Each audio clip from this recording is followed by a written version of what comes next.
मेरा नाम तला अशरफ ज़िया है और मैं किंग एडवर्ड मेडिकल यूनिवर्सिटी का मेरिट नंबर 8 हूँ। एफएससी में मेरी लाहौर बोर्ड में प्री मेडिकल ग्रुप में 3rd पोजीशन थी, जबकि जीसीयू कॉलेज में मेरी 1st पोजीशन थी। एमडी कैट में मेरे 195 मार्क्स थे आउट ऑफ 200।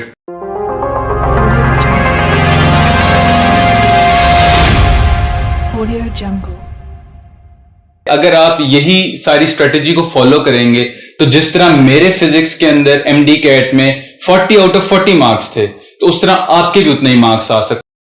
तो अब हम बात कर लेते हैं एमडी कैट में सबसे मुश्किल समझे जाने वाला सब्जेक्ट फिजिक्स। तो बहुत से स्टूडेंट्स कहते हैं कि उन्हें फिजिक्स में क्वेश्चंस की समझ नहीं आती, उनको सॉल्व करने में टाइम बहुत ज्यादा लग जाता है। कुछ ये पूछते हैं कि किस ऑर्डर में पेपर करना चाहिए ताकि हमारे पास फिजिक्स के लिए मैक्सिमम टाइम बचे।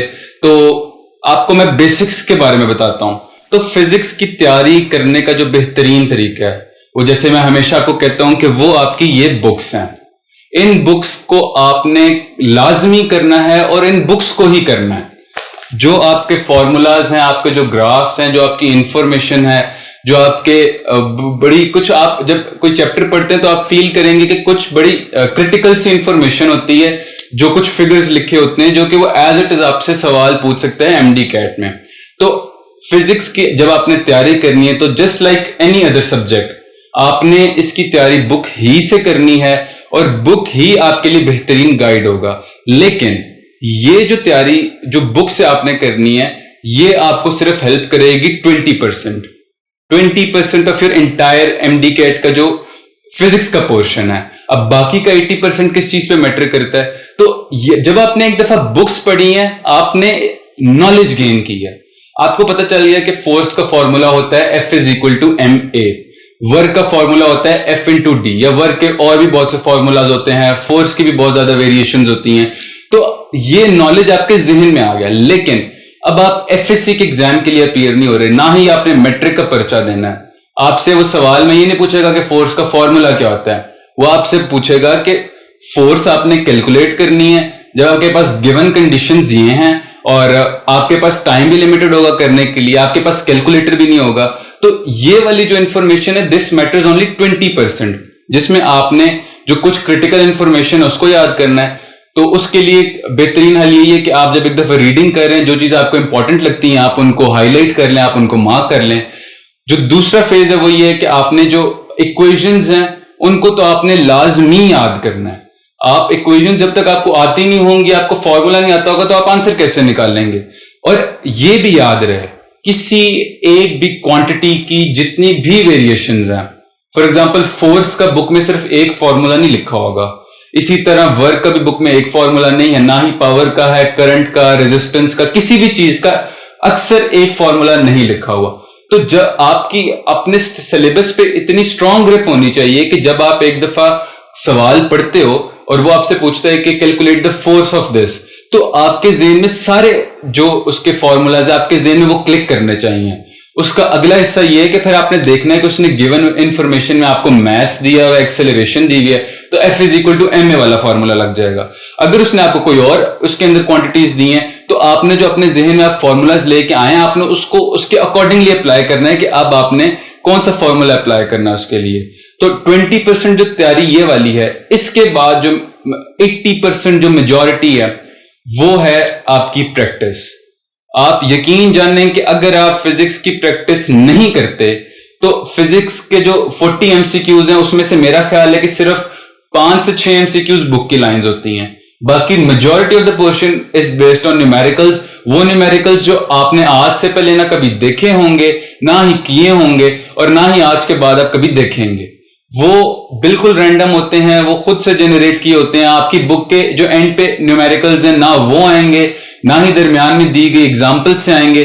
तो रट्टा लगाने का कोई फायदा नहीं है। आपने कॉन्सेप्ट बिल्ड करना है, आपको फॉर्मूलाज आने चाहिए, गिवन डाटा को अप्लाई करना आना चाहिए।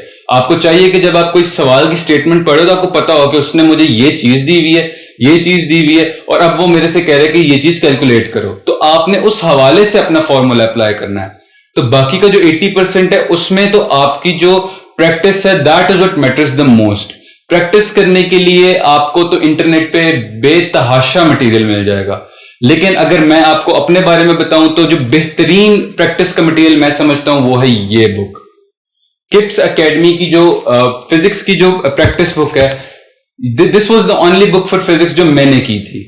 इसके अंदर आपको तकरीबन एक चैप्टर के मेरा ख्याल है कि ओवर 100 एमसीक्यूज होंगे और majority of those MCQs are based on concepts. Book की लाइन बहुत शाज़ो नाज़िरी उन्होंने दी होगी। तो ये वाली बुक आपको प्रिपेयर करती है कि आपको न्यूमेरिकल्स किस तरह के आ सकते हैं, कौन सी एक्सट्रीम्स आ सकती हैं, न्यूमेरिकल्स की लेंथ कितनी वेरी कर सकती है। कुछ न्यूमेरिकल्स होते हैं जो आप सिंपल एडिशन सब्ट्रैक्शन से या मल्टीप्लिकेशन डिवीजन से कर सकते हैं, कुछ होता है जिनके लिए आपको लिखना पड़ता है, आपको रफ वर्क करना पड़ेगा, उसके बगैर आप नहीं कर सकते। तो ये बुक जो है ये बेहतरीन गाइड है आप लोगों के लिए, ये बेहतरीन प्रिपरेशन मटेरियल है आप लोगों के लिए कि आपने जब अपनी तैयारी करनी है तो आपने अपने जो नॉलेज आपने बुक से गेन किया वो तो ठीक है, लेकिन जो उसकी एप्लीकेशन है वो आप किस तरह करते हो, या जब आप उसको अप्लाई कर रहे हो तो क्या आपके जहन में सारा कुछ क्लिक होता है, क्या आपके जहन में फोर्स के या किसी भी क्वांटिटी के सारे फॉर्मूलाज जो हैं वो आपके जहन में आते हैं। अगर तो आते हैं तो फिर तो इट्स वेल एंड गुड, नहीं आते तो फिर भी घबराना नहीं है। लेकिन यह याद रहे कि किप्स की बुक में, स्टार्स की बुक में या स्टेप्स की बुक में अगर कोई ऐसा एमसीक्यू है फिजिक्स का जो आपको समझ नहीं आता तो पहले तो आपने फिगर आउट करना है कि वो सवाल आपसे सॉल्व क्यों नहीं हो सका, क्या वो बुक में नहीं लिखा हुआ। ऐसा बहुत मुश्किल होता है कि कोई चीज बुक में ना लिखी हो और वो टेस्ट में पूछ ली जाए। आपका कॉन्सेप्ट या तो बुक से होगा या लाइन बुक से होगी, या जो सवाल है उसमें वैल्यूज चेंज कर देंगे लेकिन सवाल बुक से होगा, लेकिन आना आपके सिलेबस के अंदर से ही है। कोई ऐसी चीज नहीं होगी जिसके बारे में आपने आज से पहले ना सुना हो और आपसे वो पूछ ली जाए। तो इस हवाले से आपने फिजिक्स की तैयारी में तो आपका जो प्राइम फोकस है वो बुक के बाद आपका प्रैक्टिस पे होना चाहिए। प्रैक्टिस आप जितनी ज्यादा कर सकते हैं, आप जितने ज्यादा टेस्ट सॉल्व कर सकते हैं, जितनी ज्यादा प्रैक्टिस बुक्स कर सकते हैं, वर्कशीट्स होती हैं, तो ये तो आपके लिए बेहतरीन गाइड होता है आपकी फिजिक्स की प्रिपरेशन के लिए। फिजिक्स में one of the most important part of your preparation is mental math. बहुत से बच्चे मुश्किल फिगर्स को देख के पैनिक कर जाते हैं, लंबी अगर स्टेटमेंट हो आपके सवालों की तो पैनिक कर जाते हैं। ऐसे केसेस में मैंने अपनी आपको पिछली वीडियो में भी बताया था, आपको दोबारा बता रहा हूं, ऐसे केसेस में आपने सवाल को उस वक्त सॉल्व नहीं करना। ये सवाल हैं आपके एंड के लिए, जब आपके पास कुछ टाइम बच जाएगा और अगर आप अपने पेपर को अकॉर्डिंगली मैनेज करेंगे तो आप इन जो आपका टाइम बच जाएगा आप इनके ऊपर इन्वेस्ट कर लीजिएगा। तो जब आप किसी ऐसे सवाल को पढ़ते हैं जिसकी स्टेटमेंट ही 3-4 लाइंस की है, जिसमें आपको लगता है कि फिगर्स बहुत मुश्किल इस्तेमाल किए गए हैं, तो आप पहले तो आप ये कोशिश करें कि आप उसको एंड पे करें। और जब आप एंड पे कोशिश कर भी रहे हैं तो बहुत से बच्चे पूछते हैं कि मेंटल मैथ को स्ट्रॉन्ग करने का क्या तरीका है। तो उसका वाहिद तरीका यह है कि आप अपनी जो आपकी जो दी गई वैल्यूज है आप उनको सिंप्लीफाई कर लें। और अक्सर समझा जाता है कि शायद बड़े मुश्किल कैलकुलेशंस एमडी कैट में पूछी जाती हैं। आप यकीन जाने जितनी भी कैलकुलेशंस पूछी जाएंगी सारी आप बड़े आराम से विदाउट कैलकुलेटर परफॉर्म कर सकते हैं। वो डिपेंड करता है कि आप उस सवाल को किस तरह टैकल करते हैं। फॉर एग्जाम्पल अगर आपका आंसर आता है 50/7, अब बजाय कि आप उसको पूरा सॉल्व करने बैठ जाएं, 50 को डिवाइड करने बैठ जाए 7 से, तो वो थोड़ा लंबा हो जाएगा। आप क्या करें, आप 50 को 49 पे राउंड करें तो आप बहुत रैपिडली आप उसके जो आंसर पे आप बड़े आराम से निकल जाएंगे। तो ये आपने इस चीज का बड़ा ख्याल रखना है कि फिजिक्स में अलबत्ता आपने टाइम तो सबसे ज्यादा लगाना होता है, लेकिन उसमें भी ख्याल रहे कि आप अपने टाइम को जितना सेव कर सकते हैं करें, ताकि वो सवाल जो आपने इससे पहले मार्क किए हुए हैं या आपको समझ नहीं है पहली दफा करते हुए, तो आप उनमें जो बाकी टाइम बचे आप उसको इन्वेस्ट कर दें। अब पेपर को सॉल्व करने की अगर टेक्निक आपको बताऊं तो आपने सबसे पहले बायोलॉजी और केमिस्ट्री के पोर्शन करने हैं। वो 2 पोर्शंस करने के बाद आपने फिजिक्स पे आना है। एमडी कैट के दौरान किसी एक एमसीक्यू को करने का जो एवरेज टाइम होता है दैट इज 50 सेकेंड्स। लेकिन अगर आपने पास्ट पेपर सॉल्व किए होंगे, अगर आप टेस्ट वगैरह आपने किसी एकेडमी की टेस्ट सीरीज सॉल्व की होगी या एफएलपीज देखे होंगे, तो आप रियलाइज करेंगे कि बायोलॉजी और केमिस्ट्री के मोस्ट ऑफ द क्वेश्चन जो है वो या तो बुक से होते हैं, और अगर बुक से नहीं भी होते तो उनका जो कॉन्सेप्ट है वो बड़ा सिंपल होता है, तो और उसमें आपको कोई वर्किंग भी नहीं करनी पड़ती। तो आपने वो एमसीक्यू जिसके लिए एवरेज टाइम 50 सेकेंड्स है, आपने उसको 10 से 15 सेकेंड में कर लिया। अब बाकी के जो 40 सेकंड बच गए आपने उनको इन्वेस्ट करते जाना है फिजिक्स में। अब अगर बायोलॉजी के अंदर 80 एमसीक्यूज होते हैं टोटल, तो 80 को यूं समझ लें कि आपने हर एमसीक्यू से अगर 40, 30 या 20 सेकंड भी आप निकालेंगे ना, तो आपके पास कई मिनट एक्स्ट्रा मिल जाएंगे आपको फिजिक्स के जो लॉन्ग और टफ न्यूमेरिकल्स उनको सॉल्व करने के लिए। तो इस चीज का ख्याल रहे कि जब आप अपना पोर्शन करें बायोलॉजी और केमिस्ट्री का, तो आपने उसको ये सोच के करना है कि मैंने यहां से टाइम बचाना है। ये ना हो कि मैं फिजिक्स को मैंने क्या सॉल्व करना है, मेरा तो केमिस्ट्री और बायोलॉजी के अंदर ही सारा टाइम चला गया। ये वाली अप्रोच ठीक नहीं है। तो बायोलॉजी, केमिस्ट्री, उसके बाद फिजिक्स और एंड पे इंग्लिश, ये वो ऑर्डर है जिसमें आपका एमडी कैट का पेपर होता है। तो ये वो ऑर्डर है जिसमें आपका एमडी कैट का पेपर होता है, और यही वो ऑर्डर है जिसमें आपने अपने पेपर को सॉल्व करना है। अब अगर हम बात कर लें कि अगर हम जो हमारे नोट्स होते हैं फिजिक्स के या कोई शॉर्ट लिस्टिंग टाइप है, तो नोट्स में जो आप लोगों को कहूंगा, तो उसके बारे में मैं तो आपको सिर्फ इतना ही कहूंगा कि नोट्स से आप कोशिश करें कि आप जितना दूर रह सकते हैं रहें, ख्वाह वो फिजिक्स हो या वो कोई भी नोट्स हो, आप कोशिश करें कि आप उन नोट्स को ज्यादा यूज ना करें। क्योंकि जब नोट्स बनाए जाते हैं तो उसमें कुछ एक्स्ट्रा इंफॉर्मेशन भी डाल दी जाती है जो ना तो आपके सिलेबस का पार्ट है, ना ही आपके बुक का पार्ट है, और इसके अलावा कुछ चीजें जो इंपॉर्टेंट हैं, जो वन लाइन एमसीक्यूज आ सकते हैं, वो काट भी दिए जाते हैं। तो अगर आपने नोट से प्रिपरेशन करनी भी है तो आप उसको एंड के लिए रखें। जब आपने एक दफा बुक से कर ली है, फिर आप नोट्स को देखें। हाँ, नोट्स का यह फायदा जरूर है कि आपको किसी एक क्वांटिटी के या किसी एक चीज के आपको ढेर सारे जो फॉर्मूलाज है वो आपको एक जगह मिल जाएंगे। फोर्स है, पावर है, या कोई भी क्वांटिटी, उस सारे के आपके जो फॉर्मूलाज हैं आपको वहीं मिल जाते हैं एक जगह पे। तो रिवीजन के लिए तो नोट्स करना ठीक है, लेकिन जब आप अपनी प्रिपरेशन को पहली दफा कर रहे हैं, तो मैं आपको सजेस्ट यही करूंगा कि आप नोट्स वगैरह को यूज करने के, या बजाय कि किसी आप शॉर्टकट को यूज करें या आप शॉर्ट लिस्टिंग की तरफ जाएं, मैं आपको जो मेरा जाती मशवरा है वो ये है कि आप उसकी बजाय आप करें आपकी जो बुक है, आपने जो कुछ एक्स्ट्रा लिखना है, आपने जो कोई फॉर्मूलाज हैं, कोई नया फॉर्मूला, कोई नई डेरिवेशन, कोई ग्राफ है, कोई ऐसी चीज है जो आपके टेस्ट में पूछी हुई है लेकिन आपकी बुक में नहीं लिखी, वो आप ट्रांसफर कर लें किसी एक जगह पे, या आप उसके लिए एक अलग रजिस्टर बना सकते हैं, या आप उसको बुक पे अपनी वहीं लिख सकते हैं। तो इन दो तरीकों को अगर आप फॉलो करेंगे तो मेरा ख्याल है कि आखिरी दिनों में आपको ज्यादा फायदा होगा, बजाय कि आपके नोट्स कहीं पे हों, आपके बुक कहीं पे हो, और आप आखिरी दिनों में तो आप सारा कुछ कवर नहीं कर सकते। तो फिजिक्स में मेरे नजदीक बुक के बाद प्रैक्टिस जो है वो एक मेजर पोर्शन है आपकी तैयारी का। जिसकी प्रैक्टिस निल होगी उसके नंबर अच्छे आ ही नहीं सकते।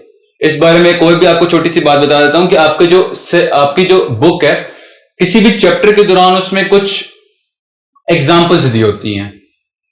एग्जाम्पल 15.1 उसने कोई आपको एक न्यूमेरिकल दे दिया है, उसको उसने सॉल्व भी किया हुआ है, तो आप कोशिश करें कि आप एक दफा उसको रीड कर लें।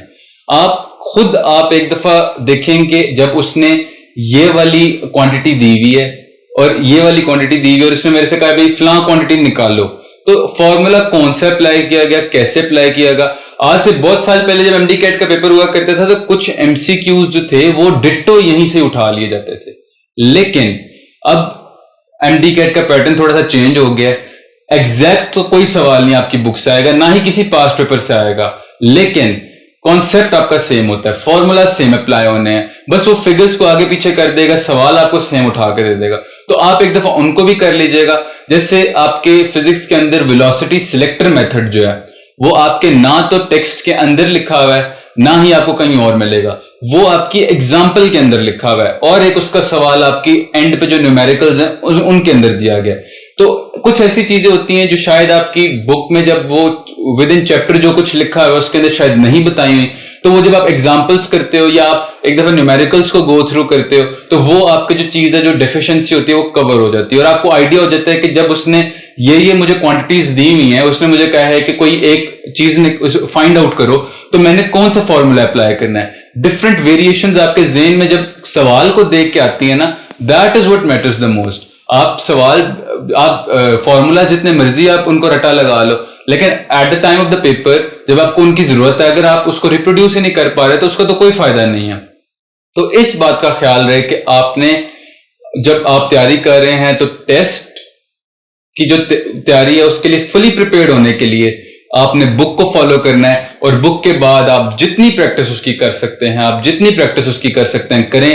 कोशिश करें कि आप जब अपना कोई टेस्ट सॉल्व कर रहे हैं तो आप उसको विद इन टाइम मैनेज करें। फिजिक्स में भी कोशिश करें कि आपका जो एक एमसीक्यू है वो विद इन 50 सेकेंड्स हो जाए। 50 से ज्यादा अगर होना है तो हद 1 मिनट का हो जाए, इससे ज्यादा ऊपर ना उसको जाने दें।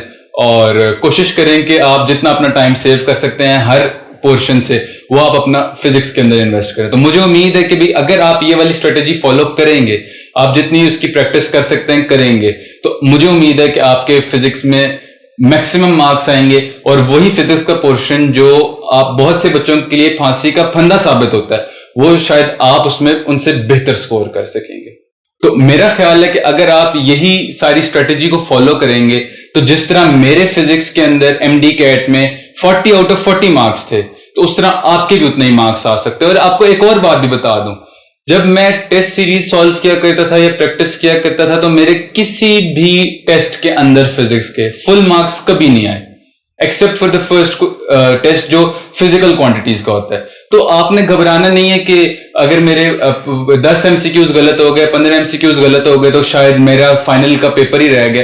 उसकी आपने टेंशन नहीं लेनी, क्योंकि आपने जो आपकी गलती है, आपने इनको अपना एडवांटेज समझना है, आपने उससे सीखना है, आपने अपनी कंफ्यूजन को दूर करना है, ताकि जिस दिन आप एमडी कैट का पेपर देने जा रहे हैं, फिजिक्स समेत बाकी सब्जेक्ट्स के बारे में आप फुली कॉन्फिडेंट हो कि यार मैंने इसमें भी पूरे नंबर लेने हैं।